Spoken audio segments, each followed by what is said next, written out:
How can a loving God send people to hell? John chapter 6 verses 37 to 40. All that the Father gives me will come to me, and him who comes to me I will not cast out. For I have come down from heaven, not to do my own will, but the will of him who sent me, and this is the will of him who sent me, that I should lose nothing of all that he has given me, but raise it up at the last day. For this is the will of my Father, that everyone who sees the Son and believes in him should have eternal life, and I will raise him up at the last day. As you can see, the Father has no desire to see anyone go to hell. The Bible doesn't say that God sends anyone to hell, but it does say there is a hell. The people who go to hell are not sent by God. Out of their own free will, their personal choice, they choose to go to hell on their own. When we use the term loving God, we are only describing one facet of his being. Aside from loving, we know God to be righteous, just and holy. Righteousness means rewarded expectations in relationships. God expects us, his children, to obey his laws. If we do so, then we, the children, can expect the reward of everlasting life as a result of obeying God's law.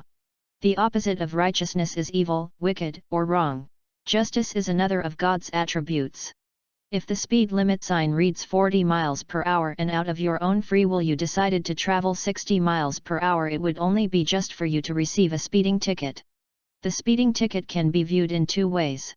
The government, or in this case the police, are punishing you for your decision. The government, or the police, are attempting to save your life and the lives of those around you.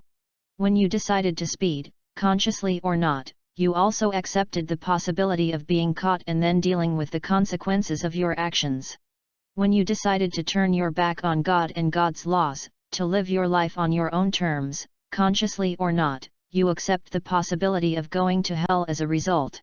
Only you decided to speed, only you decided to disobey, only you decided to disrespect God, and only you are responsible for the consequences of your actions. Lastly, God is holy. Holy is used over 900 times in the Bible, and holiness means the cutting off or separation from what is unclean and what is pure. Do you think God's going to bring you into his presence when you have ignored him and turned your back upon him? No. He is a holy God.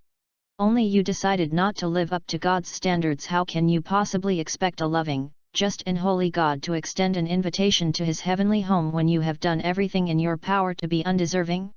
No. Our loving God doesn't condemn or send anyone to hell. We have to accomplish that by ourselves.